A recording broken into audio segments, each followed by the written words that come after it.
it going? Not too bad. For some reason, you're not coming through my ear pods, so Uh-oh. switch real quick. Can you hear me through your phone, though?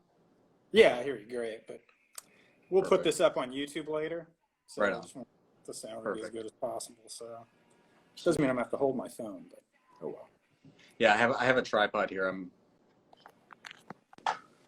Well, you're much more prepared than me. I just lean it up against my laptop and go. So how are you, man? I'm doing well, thank you. Appreciate it. How about yourself? Not too bad. Not too bad. I'm Yeah. tired.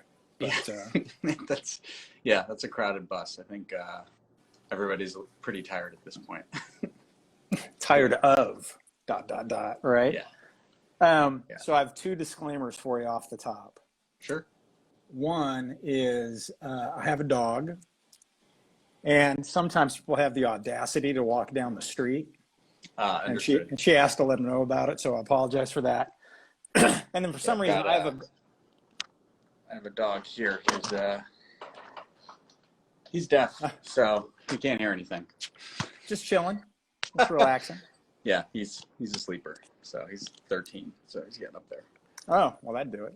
Yeah, he's earned it at that point. Yeah. So my second disclaimer is I have a glitch, and sometimes I want to call you instead of Ben Watson, Ben Hawkin. Fair enough. So if I do that, apology made. No worries. No, there is no Mr. Hawkin. That's kind of been a running joke internally for a long time. Gotcha. Yeah. I'm going to steal that segue. So Perfect. You and I think, talked one time on the phone, maybe? Yeah, a couple times. I think we talked a year plus ago once. I guess that's true. But I don't even know sort of the baseline Hawkins story. So I did stalk you on LinkedIn.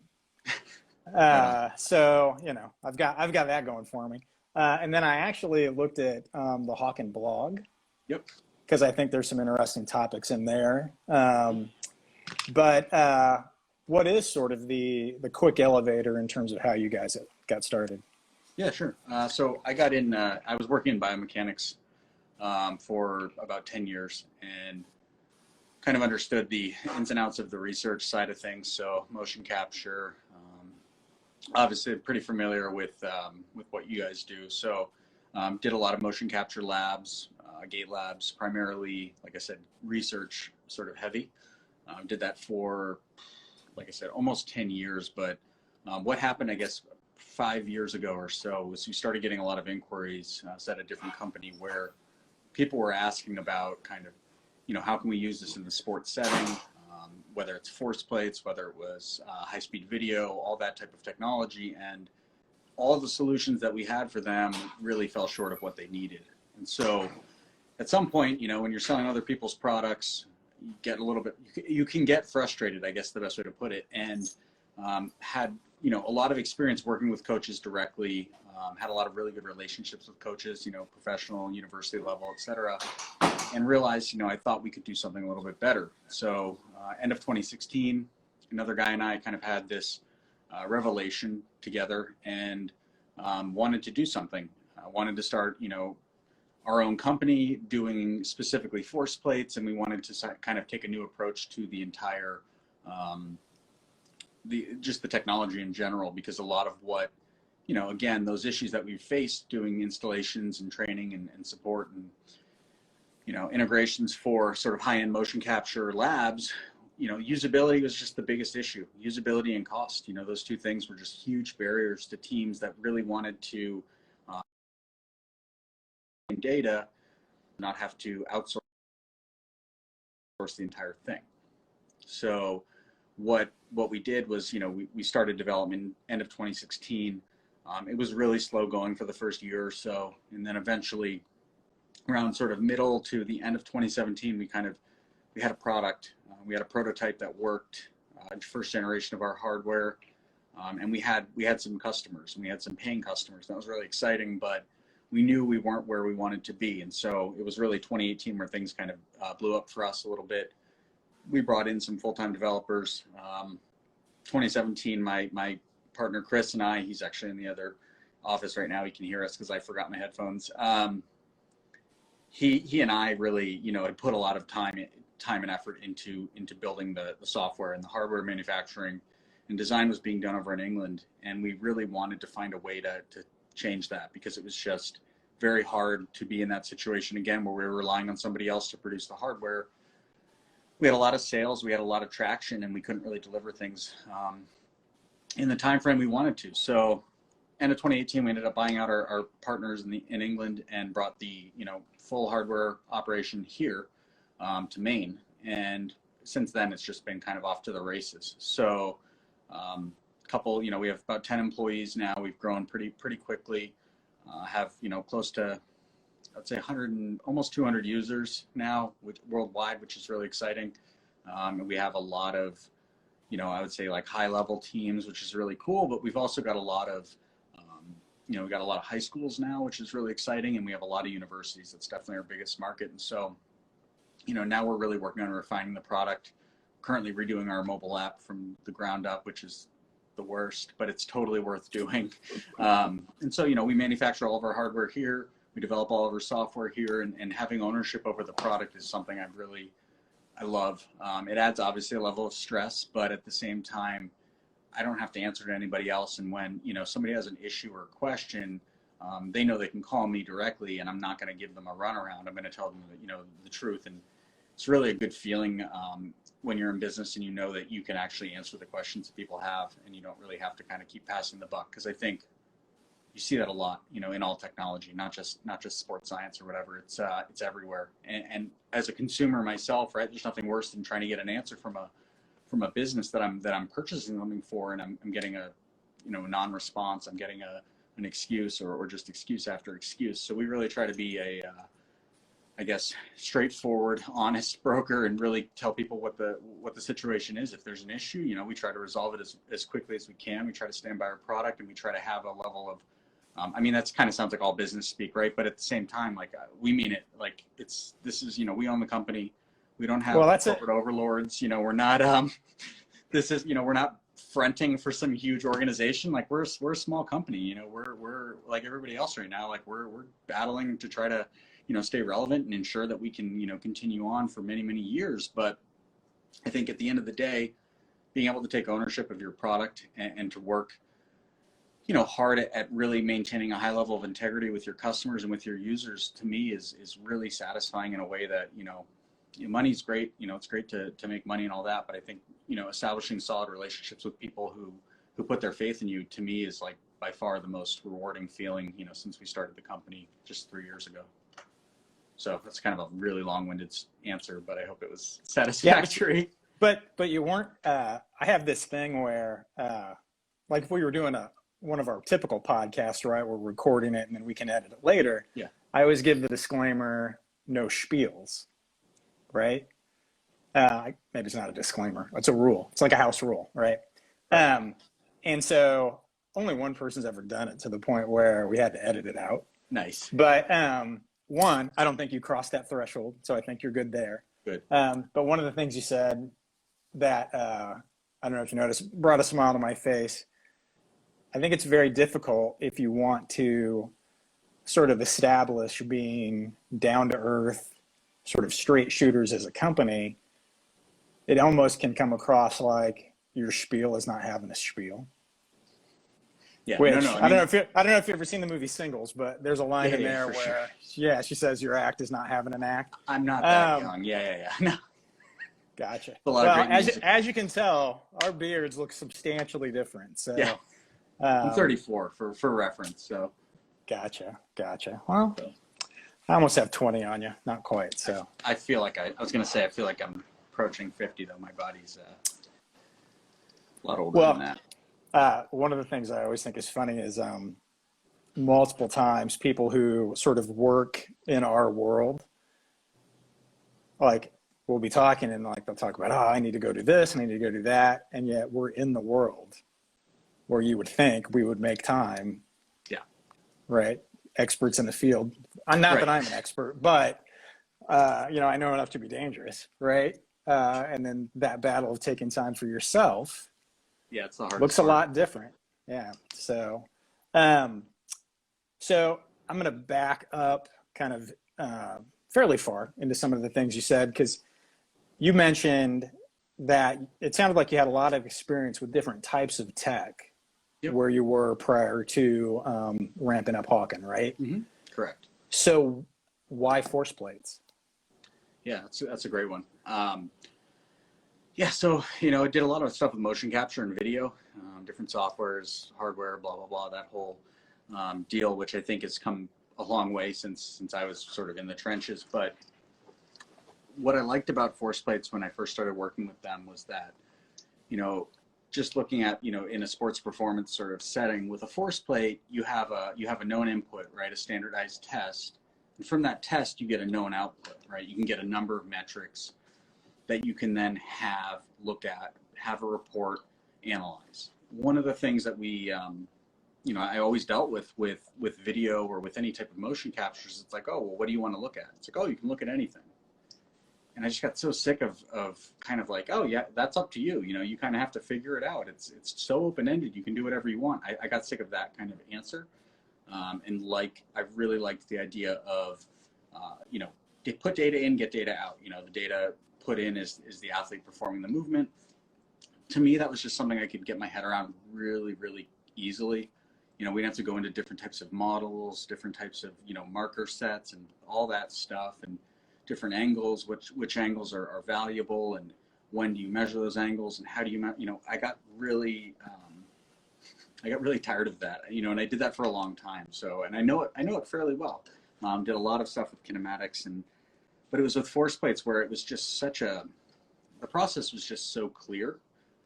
And then when I actually saw how coaches were using this, and it was typically like a setting where they were collecting force plate data either in a lab adjacent to, you know, maybe at a university or something like that, and they would outsource like data collection on a team to a lab. And I saw that they got these reports back, and it was very clear what they were measuring and how they were measuring it, and then how they could potentially use that. That doesn't mean they were using it to its full extent. It's a technology that just, to me, like, it's so simple, and it was also just so ripe for a little bit of innovation. And I'm not trying to say like we're so innovative. That's not my point, but it just hadn't changed. You know, force plates have not changed in like 50 years. It's a fundamentally very straightforward concept, how a force plate works. And I don't know, it's just like, it was one of the things I always was really like happy to deal with in terms of, you know, building labs. Like the force plate aspect of it was always the best part, because I knew what to expect. I knew what they were, you know, I knew the value there. It was very easy. And I think it was just a lot easier to work with. So I didn't want to get into camera tech. It's not something I was really super stoked on, but, you know, I know a lot about cameras. How dare you, sir? Focal lengths. No, not I'm just kidding. Not your cameras, but just, you know, like literally just working with videos, you know. Yeah. And no, I'm with you. Setting up high-speed cameras in a lab, it's like, man, I've done that so many times. I've done so many labs like that, and I understand the value there for sure. And there is value with that type of technology and with those labs. There's no doubt about it. We did a lot of, you know, I sold Vicon Modus for a long time in the U.S. We were the only partner that could sell that here. And, you know, it's a classic. It's like the foundational biomechanics, one of the first biomechanics softwares that was readily available to the masses. I think it started in Peak Modus started in like the 80s in Colorado. It's been around forever, and it didn't change all that much because it was just so good. But times have changed quite a bit now, you know. So I got the manual process of building out your models, and yeah, I'm not so into that anymore. Force plates just, I mean, like I said, it's just so simple, so straightforward the way it works, and I think, you know, nobody had really done anything innovative with them that we could see, you know. And I was selling a product that is not, you know, it's a useful product, a different company's force plate software, but again, I kept seeing things that weren't quite where they could be. And I took a gamble, like, hey, I think we can do this better. And I definitely didn't know that for sure. I just had an idea, right? So what, well, yeah, so let's dig into that a little bit, if you don't mind. So, because anytime you think you can do something better, right, then you kind of have to bracket that in and define exactly what that is. So since you knew you could, but you needed to define it, like, what was that process like for you? Yeah, I mean, it was easy, to be honest with you. The first, easy to define, not easy to do, but easy to define, because the first issue with force plates has always been the cost. You know, traditional force plates, upwards of $10,000 minimum. You're looking at an amplifier that might be another 5K on top of your hardware. You're looking at a lot of cables. So that was one of the things we wanted to get rid of. And then from the software perspective, that was much easier to define, because every software out there that we had seen was clunky. It was coming from that biomechanics world, and kind of pulling things out to try to make it more usable for a strength and conditioning coach, for you know, athletic trainer or something, right? So you always had the backbone of just this old model of building software on, you know, built for desktop computers, you know, Windows, Mac, whatever, but sort of connectivity. And we just, had to find a better way. So you guys, there's some similarities, right? You manufacture your own hardware, as do we. Mm-hmm. And then, you know, it sounds like where maybe you were going was down the path a little bit of then kind of having I'll use the term new school approach, right, to software as it's applied to force plates. Is that a fair way to put it? 100%. So how did you start diving into the software side of things? Do you also have like a background like in writing code, or is that where you were like, I need to get some other fellows on board? Now you do? Fair enough. A little bit. No, it's I initially had hired a contractor to help us sort of we wanted to do a mobile app, right? We wanted to be mobile. We wanted that to connect to a back end, so we could do a web app to accommodate the data. And we initially had a different setup entirely, which was pretty cool, but it just didn't seem like it was as feasible. So we knew we wanted a mobile app. We knew we wanted the plates to use Wi-Fi, not Bluetooth, because of sort of the notorious issues with Bluetooth, especially in gyms. Because of Bluetooth? Yeah. I mean, that Bluetooth's fine. It's just, you know, I think, and it's come a long way since then, that's for sure. But, and this is, I mean, we're talking about the last 3 years, like, right, Bluetooth 5, all that, it's just changed bandwidth. You know, there's a lot of things with Bluetooth that have really improved, but I didn't know a ton about that stuff, so I kind of deferred to some people. And then through that, kind of learned more. And Chris, who's our CTO, our lead developer, who can hear me right now, he came on board in, I think it was early 2017, and he and I really sat down, and Chris originally was building the web app for us, and so we had a developer building the front end, the mobile app, to collect the data from the plates, and then Chris was building a web app to redisplay that data, calculate additional things on that, you know, all that. And at some point we just realized, look, Chris kept saying to me, "Hey man, let me have a crack at the Android. Like I really want to jump on there, and I have some ideas of how, you know, we can improve it." And eventually I just said, "Yeah, you want it?" He's like, "Yeah, I did it this weekend. You know, it's better now." And literally, like, over the course of 2 weeks, our app just leapfrogged where it had been, and it was like a huge breakthrough. And at that point, it was clear Chris should be doing that as well. So he quit his job, you know, kind of like on a gamble. It was pretty risky, I think, at the time, but you know, he and I had a lot of long talks. You know, I would basically fly. He was out in Reno, Nevada, I think you're supposed to say, and he would, you know, I'd fly out to the West Coast for meetings and demos and things like that, and I would fly him out from Reno, and you know, we would spend like 3 or 4 days together doing sales calls, you know, doing demos, and then, you know, at the hotel, just like hammering out, you know, development roadmaps and plans and how are we going to do this. And literally, I mean, I'm not even kidding. We would debug we would debug remotely. So Chris would be in Reno, I would be here in our office. And in the very beginning, we only had one set of plates that worked. And they would be here, and I would be debugging. He would be connected to my computer, sharing my screen, and I would be doing things, and we would have like this, you know, development environment up, Android Studio, and like we would be debugging remotely that way. He was literally in Reno, and I'd be here till like midnight, you know, we did that for a long time. It took a while. And was it just the two of you then? Primarily, yeah. Okay. Yeah, totally.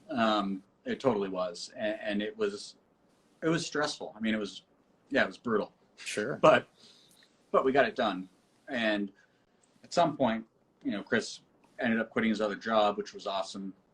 but also totally risky, you know, so there's always that part of it. And then did he have any experience like in a startup environment previously? Not in a tech startup. No, Chris worked in he was a software developer and had built a lot of really robust web apps and really understood, and Chris does understand you know, the fundamentals of building software better than anybody I've ever met, you know, so he gets it and he can learn any new language very, very quickly. I'm kind of hyping him up, but I'm not kidding. This is not, it's insane. I mean, it's incredible. None of this would have happened without him. What's that? Got some game. Chris has got some game. Big time. Yeah, but very humble. You know, just very low key and just awesome and really put faith in what we were doing. No, one of the things I always think is interesting is more of the personal side of taking the leap, right? In terms of going to any sort of startup environment, like people who have done it before. I think that's why, and sometimes you get these serial entrepreneurs or serial startup people. You know, once you dive in a little bit, you kind of get it a bit more. But if it's your first time, I think that's a little bit different animal. Yeah, and I mean, it was really both of our first time with something like this. And, you know, it was self-funded in the beginning. And, you know, we didn't pay ourselves much or anything. It's pretty bad. But I think the essence of bootstrapping it, huh? Oh, yeah, big time. We knew what we wanted to do. We knew where we wanted to be. And again, I think like circling back to what we talked about before, like we knew that we had a solution for a real problem that people had. We knew that the market was there. We knew that people wanted an easier to use, a simpler force plate. We literally, we heard it all the time, you know? So it was like everything we did, we knew we were doing it for a reason. It wasn't just like, hey, I think this is the best idea. Everything that we did was based on the feedback we were getting from users, which is great if you can do that. I think a lot of times, right, one of the issues with outsourcing in some cases, in my experience, especially on the software side, is the further away the software developer, the architect, whatever, is from the product and from the market, the less likely they are to build something that is going to be adapted right away. You know, you're probably going to have to iterate a few times because you're going to have to get it out there, you're going to have to get people to use it, and then you're going to have to get feedback and try to get that done. The nice thing with how this thing kind of came together is that Chris was on these sales calls with me for a good year, and he was talking to these coaches. You know, we're talking about, you know, NHL, MLB, NBA, like the whole 9 yards, and we were literally showing them the system and then hearing what they liked and what they didn't like and what they wanted. And I wasn't relaying that information to Chris later on. He was there for it, right? So he got a really he got a really good understanding of kind of how our users operate in their environment, rather than just kind of being told this is what we want the thing to do. We really try to stay focused on kind of like, what problem are we solving? And if we release a new feature, is this actually solving a problem, or is this just a new thing that we can say we have? And we try to avoid doing that. Now, that doesn't mean we always do that, but, you know, I think keeping that up front to be like really aware of who your users are, what your market is, and what the point of it is, you know, like, I mean, coming back to that, it sounds kind of ridiculous, but it's when you're in the trenches and you're building something, right? It's very easy, I think, for anybody to lose sight of kind of like, what's the point of this again? You know, regardless of your business, it's very easy. You just get so engulfed in it. And like my wife can probably attest to that. Like, she's heard way more about Forceplates than she ever wanted to hear. There's no doubt about that, right? Like, she's just like, come on. And it's like, I can't help it sometimes. And I definitely couldn't help it like early, you know. It was like, all I wanted to talk about was like, hey, check out this new feature we did. And she's just like, yeah, cool. Well, I think, don't you think a lot of people would say that is how you end up having success, though? Like, if you don't get pretty immersed in it, right? I mean, that's sort of what it takes to a great degree. So no doubt. Even if we bore our loved ones along the way, right, probably part of the process. No, I mean, that's the thing. Like, this is a family business, right? Like, I hired my brother who just joined us here. I hired him very early on. He's been an integral part of our business from literally younger or older. Younger, yeah. He's a younger brother. Okay, I'm older than him. So he's used to you bossing him around anyway, right?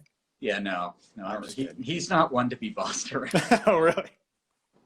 I might try, but no, I mean, we've like, it's cool because, you know, he originally, yeah, he said he's bigger. Yeah, he's physically bigger than me. That's true.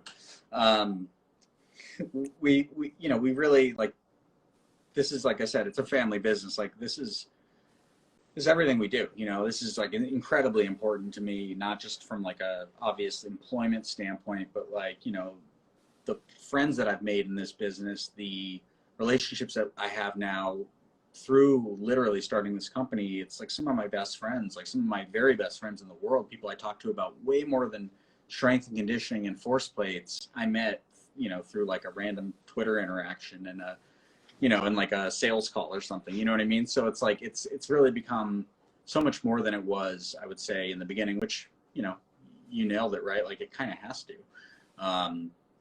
And I think that's great. But again, it's important to keep perspective, I think. And that's something that's, I'm learning more as we've grown to kind of understand more of the business side of things from a, you know, higher level or you know, just a different perspective, because, you know, I still do most of our sales. That's still my role at the company, which, you know, I love it. It's a lot of fun and I really do enjoy the sales process, but you know, at some point I have to like kind of back off that and work more on, you know, other things.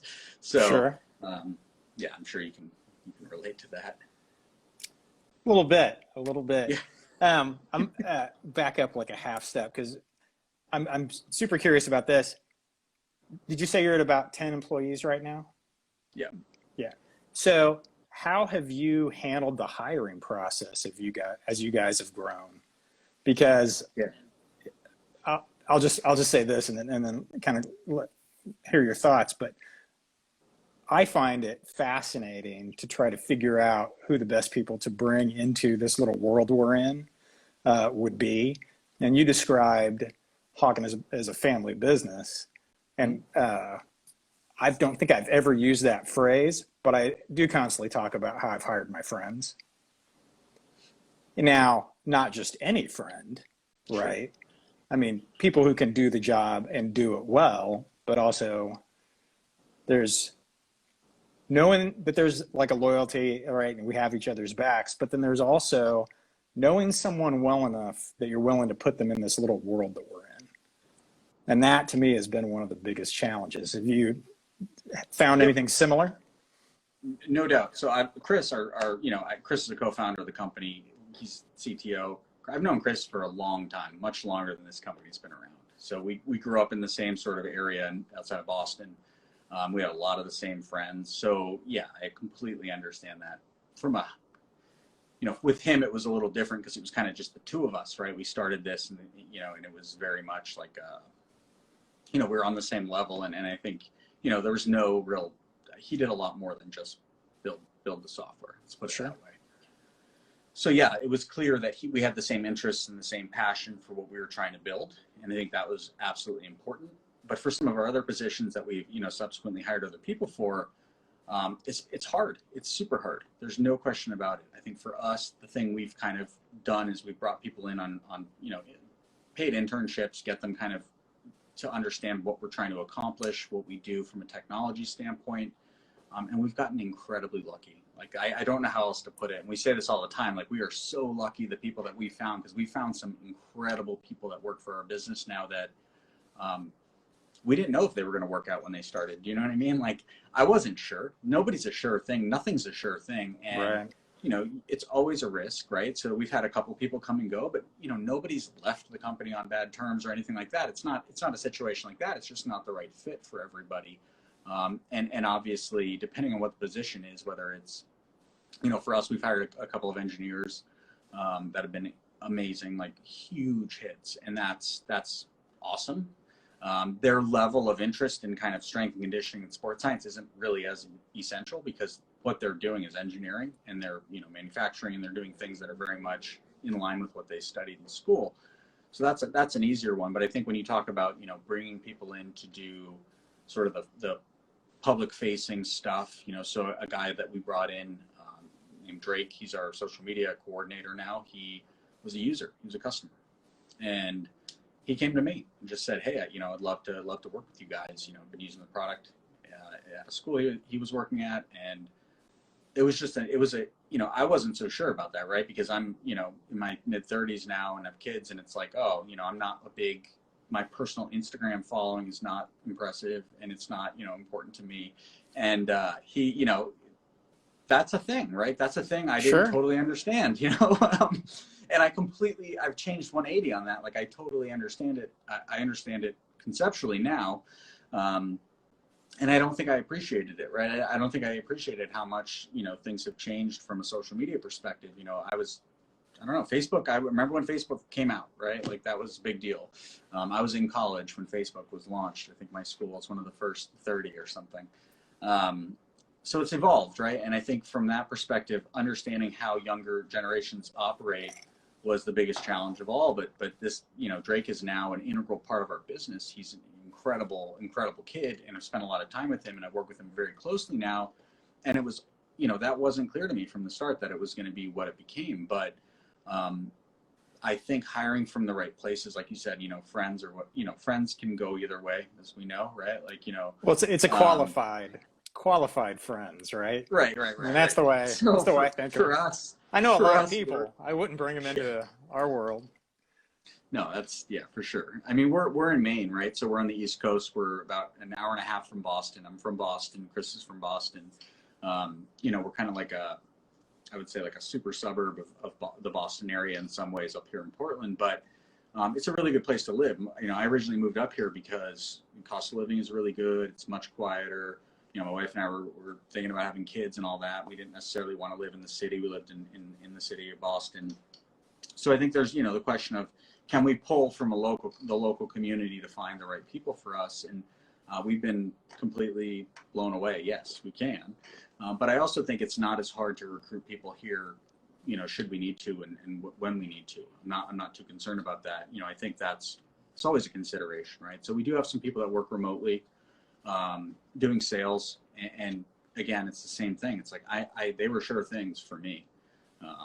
It wasn't really much of a gamble in a lot of cases, because we have so many good relationships with coaches who understand kind of what we're about and what we're trying to do. But yeah, I don't know. I guess the best thing I'd say is we've just gotten really lucky. And we haven't expanded, we could have expanded a lot quicker. I think it's very tempting, right? When you start to see some revenue, you start to see some traction. It's like, let's blow this thing up. Let's hire 20 people. But it's, we've always kept things really close, because I think you run the risk when you do that of really diluting the message. And we're very protective over that in terms of how our product is presented to others, how our company is represented. That matters a lot to me, right? Like, it's not just my company, it's our company. And I really want people who we get a lot of interest. People want to work for us. And I'm not saying that to like brag, but I love that. That's exciting. That's awesome. I never expected people to want to be involved in this project, but it's gotten to the point where I think we're doing some really cool stuff, and it's a cool opportunity for a lot of people. And, I obviously love it, so I completely get it now. But yeah, I don't know. It's a really kind of a bad answer. I don't know that I even really answered the question. So, but it was a good conversation. That's kind of the deal, right? Sure. I think it's interesting. So you described the company in a way as a project, right? So, like, how do you think about things now, right? I mean, anytime you're ramping up a startup, right, you can argue it's a project, right? And you're not really a company until you hit certain benchmarks, blah, blah, blah. Or you start, raising money, I think. As soon as you start raising money, that's when it becomes a company. Some would argue that, for sure. Like Ben Williamson, who I had on the podcast, would probably say, yeah, you need to do that. I mean, that's been an interesting shift. When we started kind of getting traction, and it was clear, like, we had something that was working and that we could envision making, having an impact, long term. It was a long time ago, but we, again, the setup was not conducive to that, with the way things were spread out over US, UK, et cetera. And so we needed to find a way to kind of make a split there. And once that was accomplished, that's when I think things really became much more real for us. That's when we started paying ourselves, for one.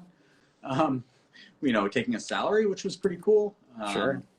Pretty exciting. But yeah, it's when we started really talking to investors and really realizing, okay, that's when we had to start thinking about that. You know, I think we were really lucky in that we had enough traction early on that we didn't really need to take it as, and not to say we didn't take it seriously. We absolutely did. I mean, I worked long nights, you know, we all did, Chris more than anybody.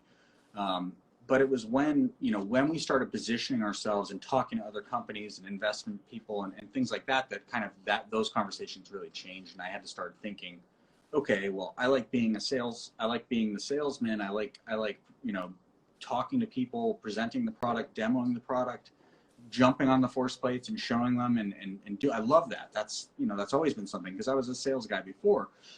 And that's when I realized, okay, I kind of have to shift gears here and start, you know, mentally thinking about this business differently. And that's hard. That's really hard. Like it's, you know, it's one thing to sell your product. It's another thing to sell your business to somebody, right? To show that you have the passion, you have the ability, you can execute, you can do all these things that, you know, somebody who's going to put some faith and some money in you needs to see, should see, right?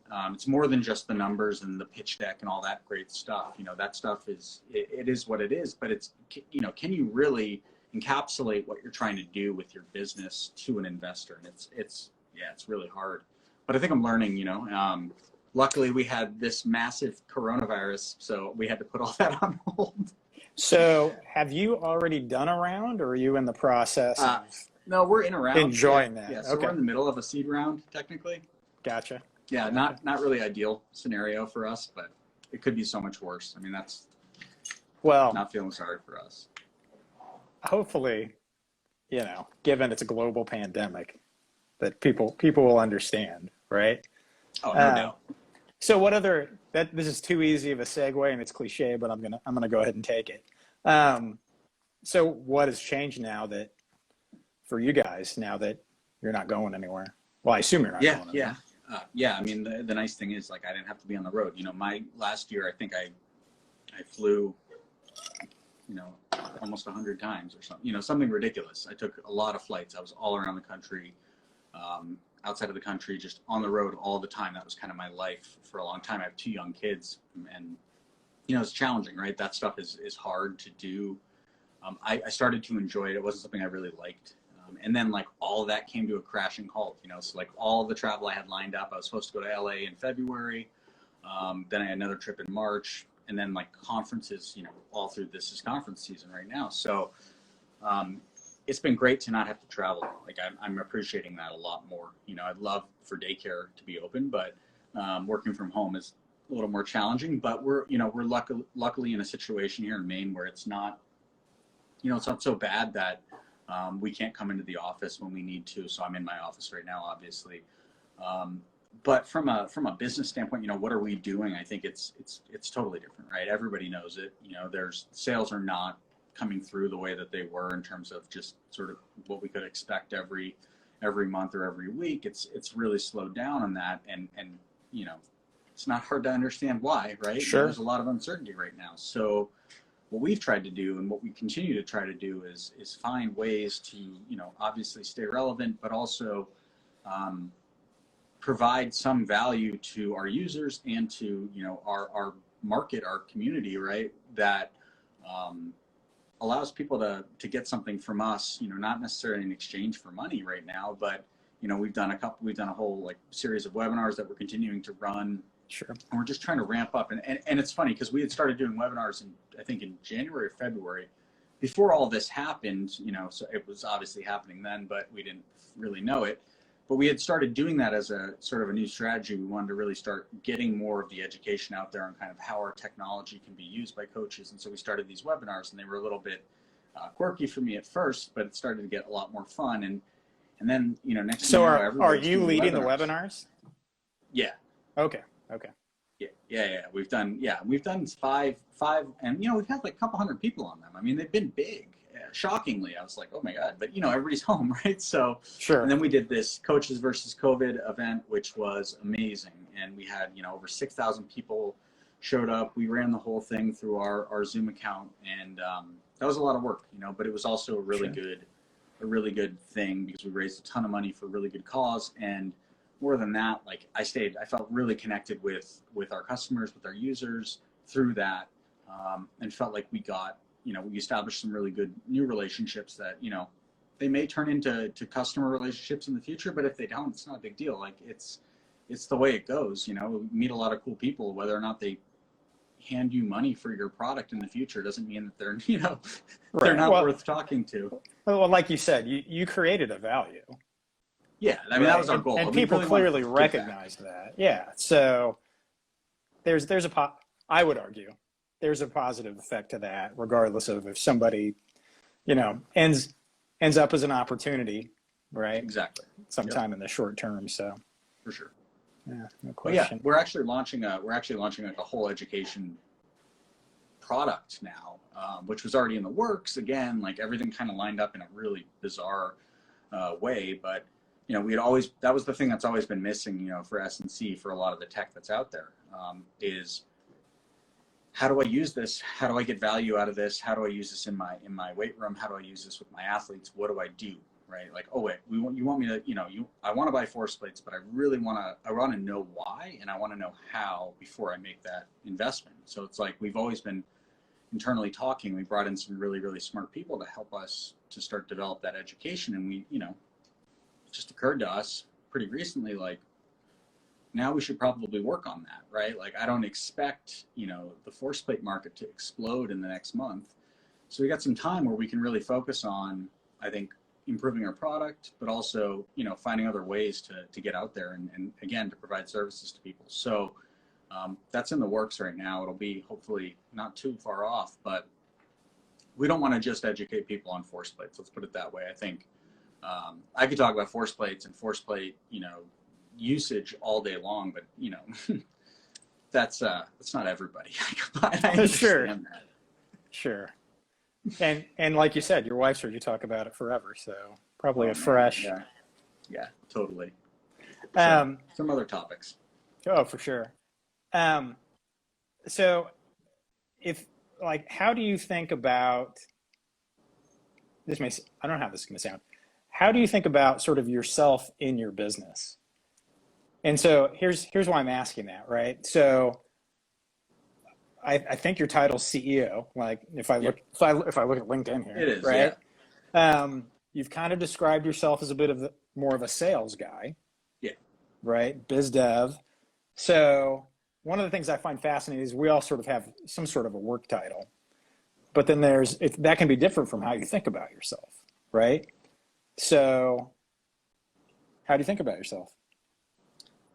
Yeah, that's a great question.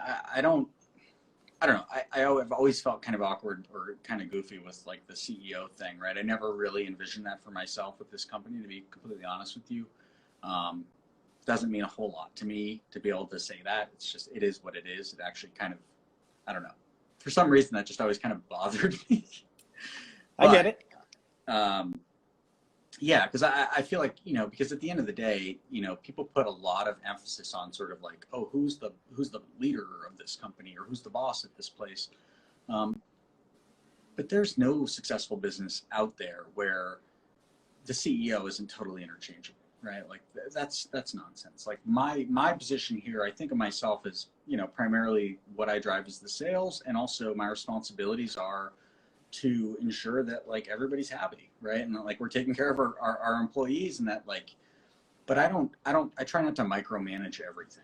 And I think that's very, very hard. It can be very hard for some people. For me, working with family can be challenging, right? When you have your brother, and there's dynamics with family members that are maybe not typical in an employer, whatever, colleague relationship. But, I really don't see myself as I think I'm just one, I'm a part of what we're building. And I think that's always been the goal. Is I always wanted to build something that, something could happen to me tomorrow and Hawkin Dynamics would live on no problem, right? Like that's the real goal, to get something that just stands on its own and that can be, that can withstand losing any of our members. And I think, I don't say that like morbidly, but I just think realistically, if you're building a product that is valuable, and you can sell it, right? shouldn't matter who's there. You know, I think trying to evolve out of that kind of like, I guess, I don't know, owner operator sort of mentality into something a little bit bigger is really where we are right now. Trying to make that shift and trying to make that, and it's totally a mindset thing, right? It's totally how you see things, but I still just love interacting with users. I still love selling the product. So I have a hard time giving that up, I guess. Or maybe it's just trusting I don't know. It's challenging. It's super challenging, and it's not something I thought was going to be hard. But should I be spending more time doing, you know, X, Y, or Z? Maybe. But do I still take care of those? Or, you know, it's my responsibility to be able to do those things as well. So I think, yeah, you've hit a lot of good topics. Like finding the right people to be able to pass those responsibilities to is hard. We're just really lucky. Like we have a really good group of people working together. We have incredible people kind of behind the scenes who aren't, you know, out there selling, and that to me is what makes it really work, is that I can put trust in knowing like, hey, if something isn't working or I have an issue, like I know there's a few people I can reach out to who can help me resolve it. But at the same time, I don't want to be that guy who is out selling a product or pitching a company and has totally forgotten like how it works. Because I've seen that. You know, like, oh, I'm so far removed from that. Like, oh, that's below me. Like, hell no. Like, there's nothing that we do here is below me, and it will never be. Like, I still manufacture plates. I can still test plates. I can still calibrate plates. A funny story actually is last August. It's not really funny at all. Actually, last August we have our calibration setup is in the other room, and that's where we manufacture our plates. And I was on the phone in here. And one of my guys walked by and was like, "Hey, can you give us a hand? We got to move this thing." And to calibrate force plates, you need a really, really flat surface. Okay, so it needs to be as flat as humanly possible. So you get something called an engineering stone, right, which is used commonly in all types of things. But it's essentially a huge slab of granite, which has been machined to like a perfect flatness. And we're talking about it's a crazy amount of flatness. Sure. And you need that if you're going to calibrate your force plates, because you want to ensure that the same amount of force is being applied on each sensor when you put the weight down. So we got this new machine. I got this crane to lift up our calibrated weights, because we're talking about 100-kilo weights. They're heavy. They're very heavy, and you can't really grab them. You need a crane. So I got this crane, and I couldn't believe it worked. It's like, oh my God, I didn't think this was going to work. It was pretty expensive. We bolted it into the ground, but we had to reposition the stone. And the stone, when it arrived, is 600 or 700 pounds. It's just the heaviest thing in the world. It's about 8 inches thick, just solid granite. So like, yeah, come on, we're gonna shift it. So we're just trying to slide the thing on the floor. It's sitting on top of a beam in our office, and it's like, okay, all right, cool. So I went down and I reached to pull it, and I thought everybody was pushing. I'm like, 1, 2, 3, go, and I just started pulling, and we just heard this horrible sound. It was like a snap, and it was my bicep. It just completely ruptured, and I mean, completely exploded. And it was like, oh my God. And everybody's like, you know, workman's, how did this happen? I thought you were in sales and software. And it's like, yeah, but you know, this is a team effort. This thing's heavy. We all have to move it like this. I don't know. I just don't want to be that person who, and that, I mean, it was horrible. The bicep tear was terrible, but it's fully repaired now. And, you know, it's not back to its former glory, but, well, your brother's bigger than you anyway. So, you know, I think you just roll with it. Yeah. Right? Yeah. So it's good. It was a good learning experience. I got yeah, it was fun. It was a lot of fun. Yeah, I bet. The torn bicep. I'm not sure a lot of people are going to label that with it didn't hurt, man. I'll tell you what, it did not hurt at all. It was just the sound, and I knew right away. Subsequently punched a wall, which was very unprofessional of me, and then hurt my other hand. But I knew what had happened. I knew I had torn my bicep. It was completely ruptured. I knew it. So wait, is this in the span of like 5 minutes? Like you knew you tore your bicep, so then you spun around and punched a wall? This is in the span of like 20 seconds. I let out a lot of expletives and stormed out of the room with my loose hanging left arm and just tried to put my hand through the wall. It just did not work. So I had a big cut on my hand. Oh, it's just, and then I went to the ER, and I'm super lucky. Like I was in very quickly. My wife worked at the hospital in Portland here. And so I got in very quickly. I got surgery 2 days later, like unbelievable. But yeah, it was the worst. And I was just frustrated. I mean, I had a lot of injuries when I played football, and this was the first like adult injury. I was in a car accident when I was in high school. I had a really bad car accident. I lacerated my diaphragm. I broke all my ribs, and that ended my sports career. And I just kind of had flashbacks of that experience of just a devastating injury where, you know it's bad, right? Like there's no, oh yeah, you're gonna be fine. Like I knew something was bad. You're not rubbing dirt on it and walking it off. It's no. Yeah. So it was just more disruptive of like picking up my kids, and I had this cool like arm brace. There's some photos I went out to Arizona for a bit sales trip out there, and I had this like crazy arm thing on. It was pretty fun, but you had a story right away. So I guess there's small talks taken care of. So how long ago was that again that this happened? That was in August of last year. So we're coming up on a year.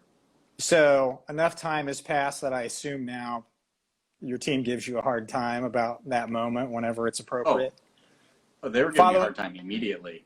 Oh yeah, really? No, it was immediate. Well, if you got a brother there, yeah. Exactly. I like to operate by that tragedy plus time equals humor, and I just didn't know if we'd gotten to the point where it was funny. So. No, it was funny right away. I felt like an idiot. It was pretty embarrassing, but I have a good physical therapist and I had a good surgeon, so it all worked out. Well, they're a happy ending, right? Yeah, that's what we'll just describe it. Well, hey man, we're right up on an hour. And I could end up talking to people all day. And I suspect we would both fall into that category. So appreciate you coming on. Yeah, thank you. Appreciate being on. We should do it again sometime. Anytime. On camera or off, right? So definitely. Next conference at a minimum, we'll actually have cocktails. And when will that be? Yeah. Yeah, as soon as I said that, I was like, well, but it'll happen at some point. So we'll get together then. No doubt. So. All right, brother. Awesome. Hey, I appreciate it. Likewise. Talk to you soon. Have a good rest of your day. Take it easy. You too.